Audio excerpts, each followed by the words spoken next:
America, the land of opportunity, right? Think about this. The best and greatest country in the world, the best country that ever existed, liberty, freedom, prosperity, on and on and on. But look at you. It's the land of milk and honey, but everyone is always trying to find a side hustle. Everyone is endlessly talking about being on their grind. You know, motivational speakers are a $1 billion industry. Life coaches, self-help books. Social media is full of inspirational quotes, so-called, on and on, for supposedly people who are living in the best country in the world. While you look like, to everyone else, you look like you're constantly on the verge of a nervous breakdown. You look like you're barely holding it together. Like you need someone to pump you up just to help you get out of bed in the morning. How great can it really be? Okay, I mean, let's do an evaluation of reality, just for a second, you know? Let's look at the situation in America objectively. Maybe some of the elements that are usually overlooked in America, or that are only overlooked in isolation. But let's look at it as a whole. Let's look at it as an organic whole. First of all, roughly half of all of the current working age population in America today, the adult population, between 40 to 50% of the adults who are in America today, who are, you know, in the leading positions in America, whether it's in business or in government or what have you, about half of the adult population in America grew up with divorced parents, means single mothers mostly. Okay, well, we're all aware of the emotional and the developmental issues that can affect kids when they're growing up in broken homes, homes without fathers, and so on.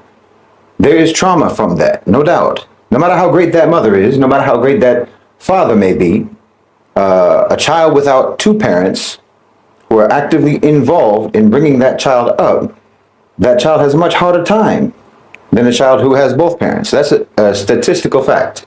Okay, so half of your adults grew up like that. They were impacted by that.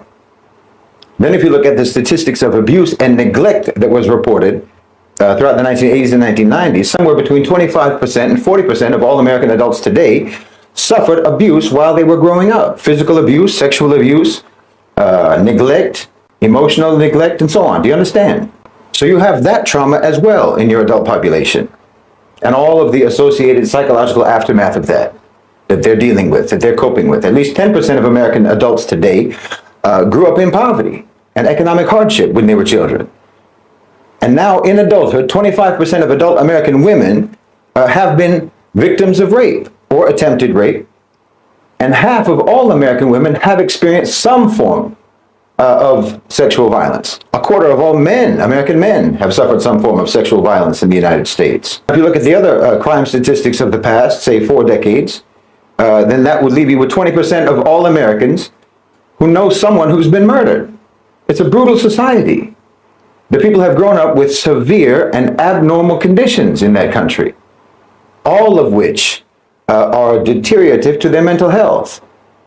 And now think about the fact that an adult in America today, say someone who was born in 1990, if they were born in 1990, they're 35 years old now, they likely spent 50,000 hours watching television, 40,000 hours surfing the internet, and up to 20,000 hours playing video games. That's 110,000 hours of passive media consumption, 35% of their entire life. That's more time than they probably spent working or studying or even sleeping. It's equivalent to spending every waking moment of an entire decade glued to a screen. I mean, in fact, if you want to be accurate about it, we should just subtract the time that they probably slept.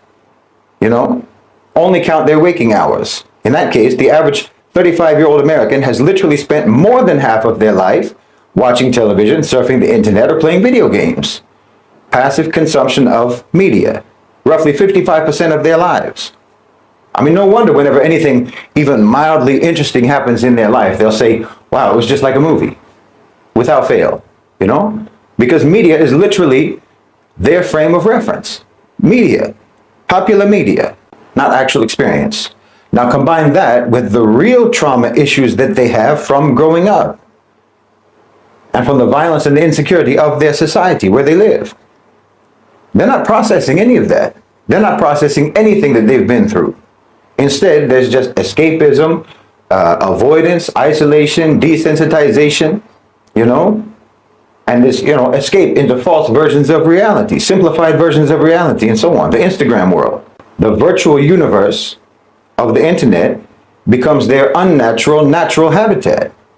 The average 35-year-old American male has spent roughly 3,000 hours watching pornography.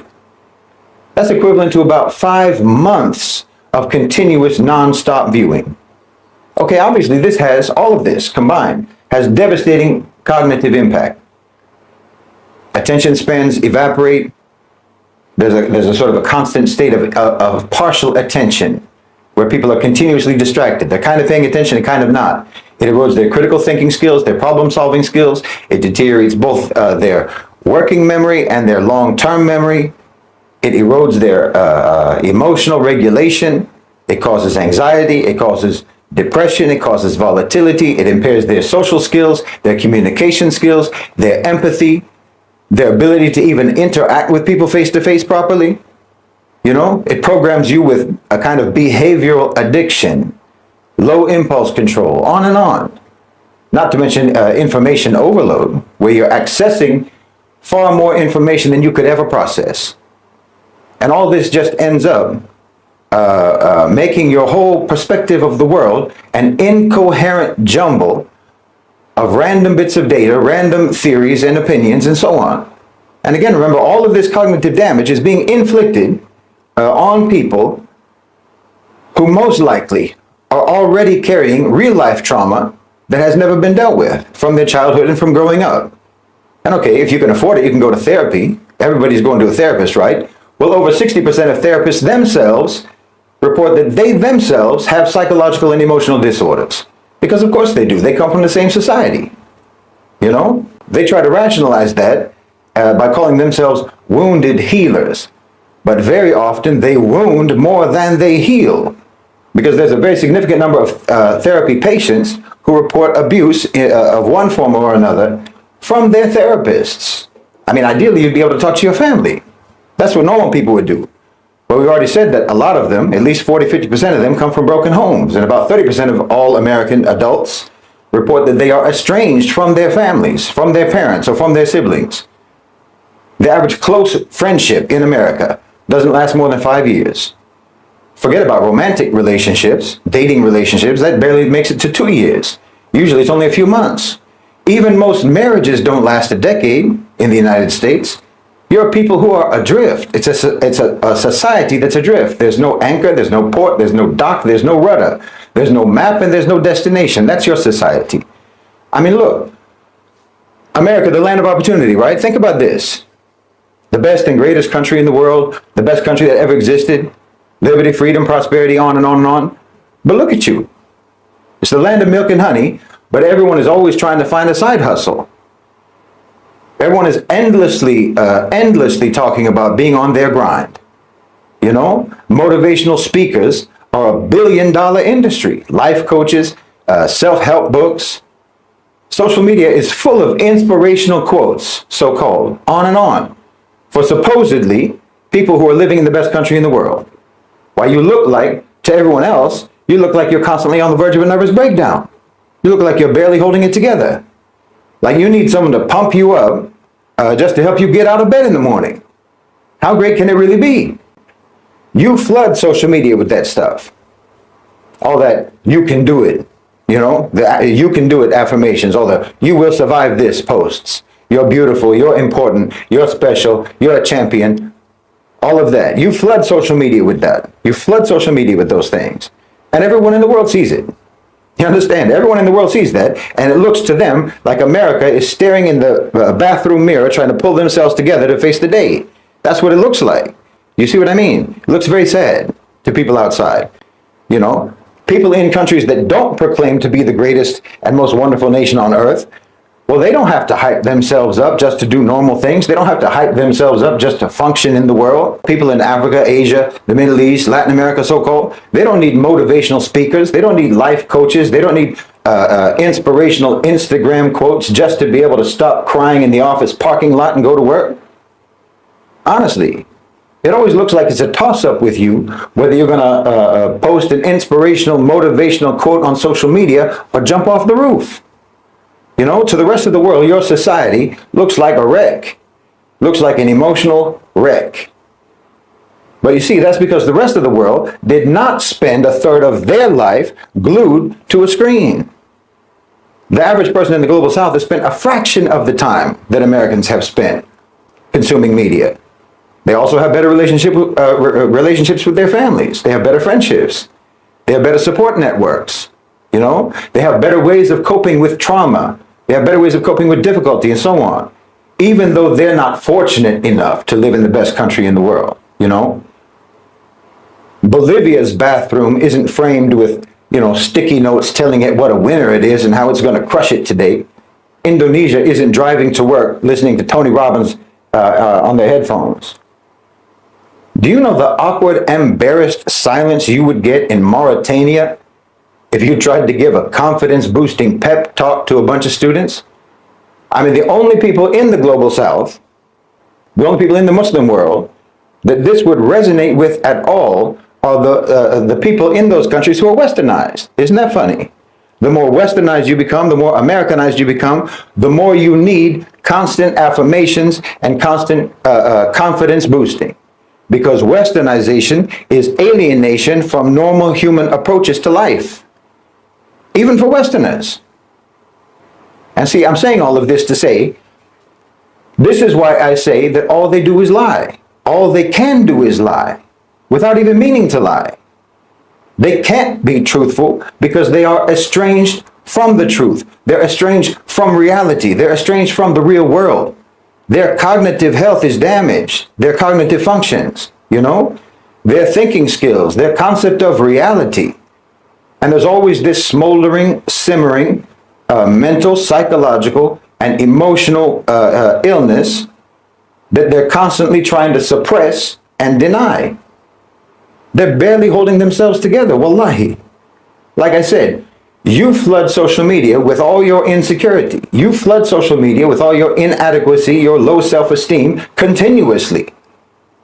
All the, you know, forced displays of bliss, all the beauty filters, all the endless cliched personal development advice.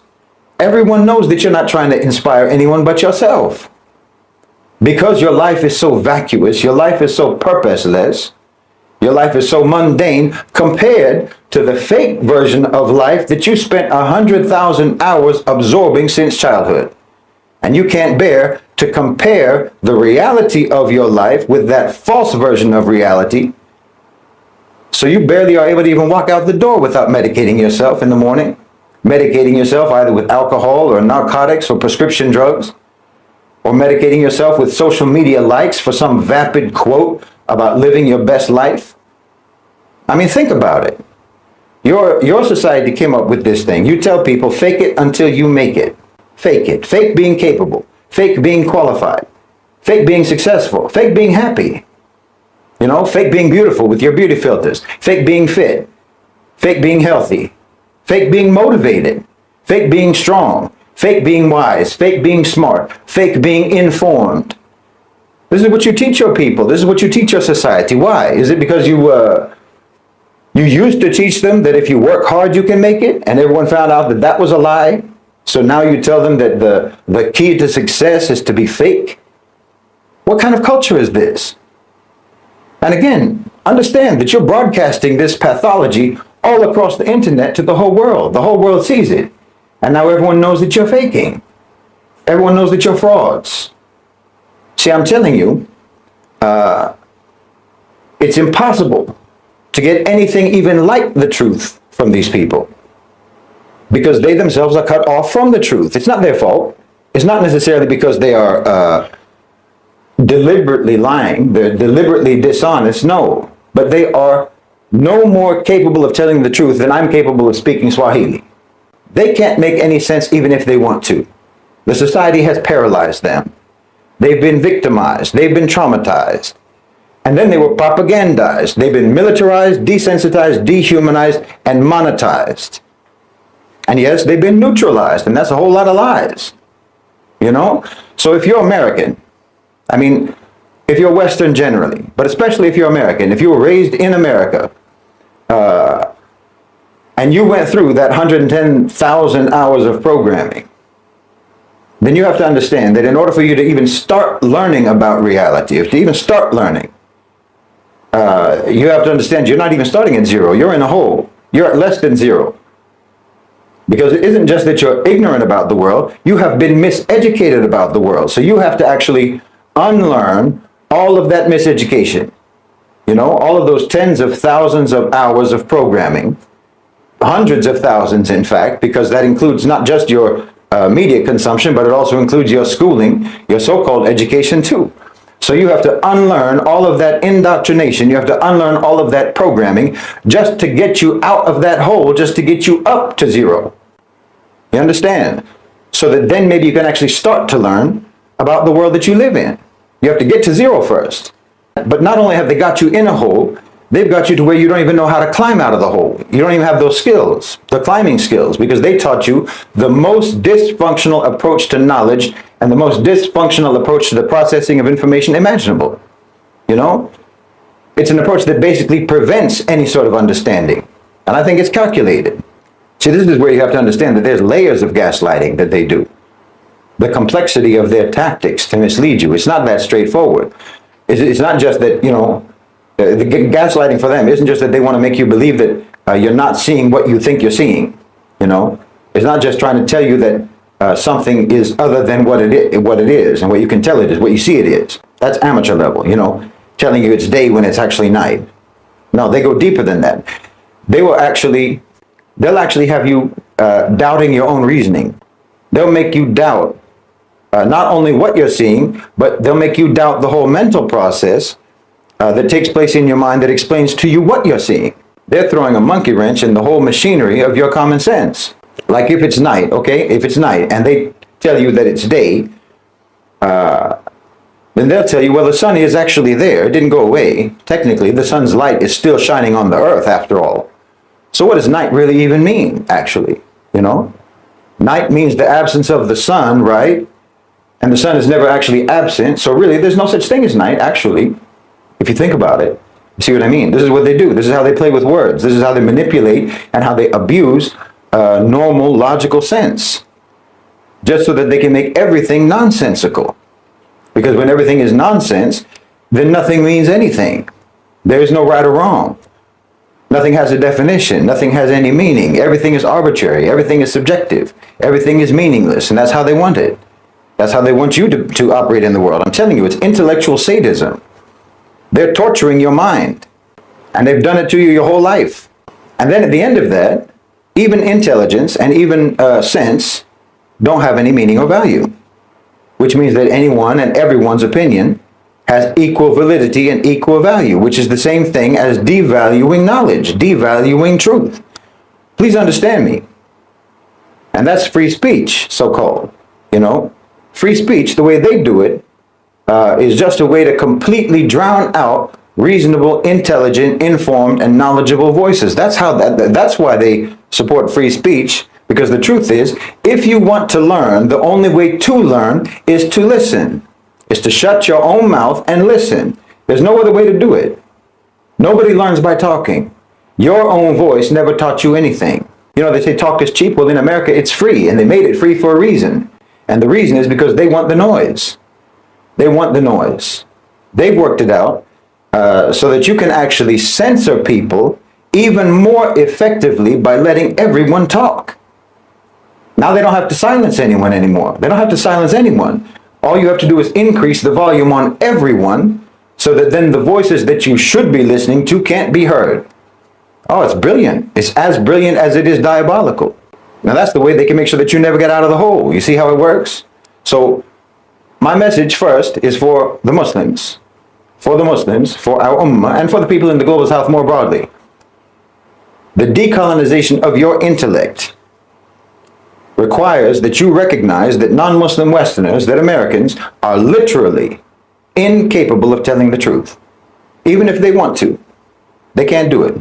You're dealing with the people who are afflicted with debilitating cognitive damage, debilitating emotional disorders, crippling psychological and mental confusion and dysfunction.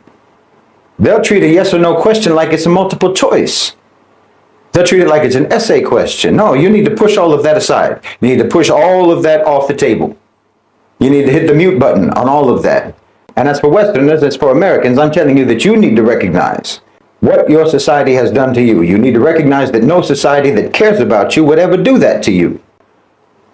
And you need to realize that your society requires you to pump yourself up, hype yourself up, intravenously inject a constant flow of affirmations and motivations and constant pressure to fight and to struggle and to hustle and to compete and fake it until you make it.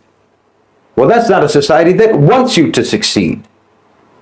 That's a society that does not facilitate your success. It's a society that makes success unattainable.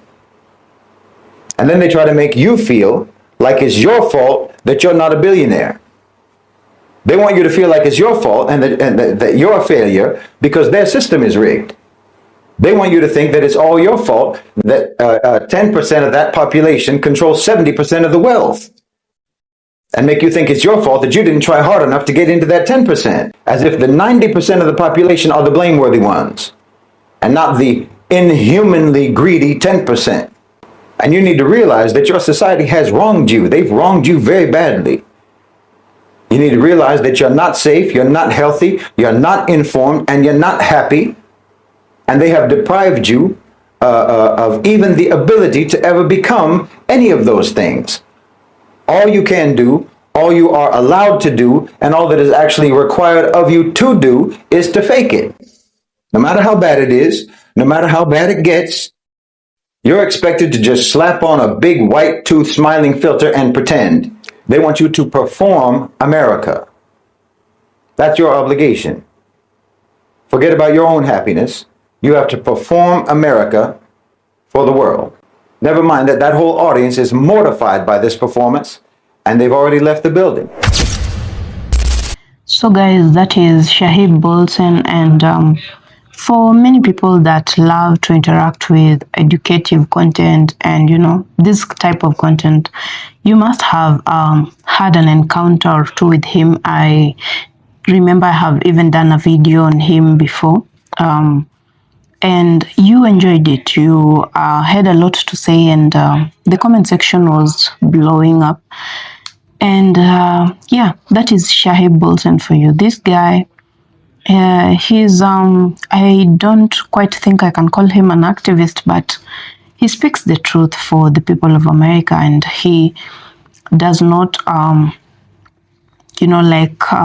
discriminate who and who not to talk about. He talks about the people of America as a whole. And today on his video, he's talking about the American dream, that whatever was sold to Americans as children, as young people, is not the reality of what they're meeting right now. They were given a mental picture, a mental image of a place that is working, yeah? A place where systems are in place and working to make sure that you, the common citizen, is taken care of. And to be taken care of means what? To make sure that your finances are in a good position, that your medical health is well taken care of and covered, to make sure that if you have children, you do not have to struggle so much for them to get a basic education and the basic needs of a human being, which is shelter, food, and clothing. Yeah, life was supposed to be that easy. And on top of that, the American dream says you are supposed to be able to afford even the things that you dreamt about. Yeah. That car, that nice car that you once wanted to buy, that car that makes you so happy. I realize most of us do not exactly drive the cars that we wanted, the cars that we dreamt about, because when you are at the age where you want to buy the car, now you realize it is not as cheap as you thought. It is not something you just wake up and buy. Yeah, you have to save even for that car that you did not want. You have to save for you to get it and to make sure that you just have mobility. And for many people and for many cases, it is a question of why is this happening, because whatever was sold to them at that tender age is not the reality that they are living right now. And this is bringing a lot of disillusionment. You expected things to go a certain way, and now they are going in a very different way that you did not expect, you were not prepared for, and you do not know how to even handle it. Now, that is the reality of many people in America, and I'm not talking about everyone. I know there are people that have been lucky to get all these things working for them for whatever reason, but for most Americans, the American dream is really just a dream. It remains and continues to be a dream because it is not achievable. Everything that was and was supposed to be is not the reality on the ground. People can barely afford food. And you see, if we're talking about a situation where food is something we are worth having a discussion over, then it means there's a lot more that these people must have wanted over time, but they are now unable or incapable of getting. People are working hand to mouth, yeah? Paycheck to paycheck. Just surviving, basically. Just keeping alive as you keep waiting for tomorrow and hoping that tomorrow will be better. And tomorrow comes and it's not better. Sometimes it's even worse than yesterday. And you still have to keep moving with the same hope until it has gotten to a point where now it's despair. People are unable to dream further because this dream has lasted way too long. When is it going to be actualized? When is it going to come true? Now, with all those questions, the other bigger problem is the children that are being raised in this system now. These children are seeing their parents. They are seeing disillusioned parents. They are seeing, as he said, broken families. There's a lot of things that are going on. And families breaking is not an American thing, really. It is happening all over the world. But in as much as that is the case, it doesn't reduce the fact that that affects children. When children grow up in families like those, these things they're lacking. Yeah? And this is happening because their parents are disillusioned. They thought that by this time in their lives, maybe say someone that is 30 plus years, they were so sure that by the time they hit 30, their things will be in place. They will have savings. They will have a lot going on. They will have property. They will be planning to do the big things that they ever dreamt of. But now, these are the same people that are supposed to be having discussions of whether or not to have even a healthcare plan. Someone that is barely affording a roof over their heads is not the person that you want to sit down and have a discussion of what saving is. What are they meant to save? They're living paycheck to paycheck. Then that means that any amount that comes in is already budgeted for, and it's not even enough. That's why you're seeing all these videos of white people crying on videos because they did not expect this. The dream that was sold to them was a little bit better than what it is right now. And the bitter part is that you're not growing younger. You're growing older, and time is not waiting for you. So as the economy and things are not falling in place for you, time is not waiting for you. So that means that you will always be behind.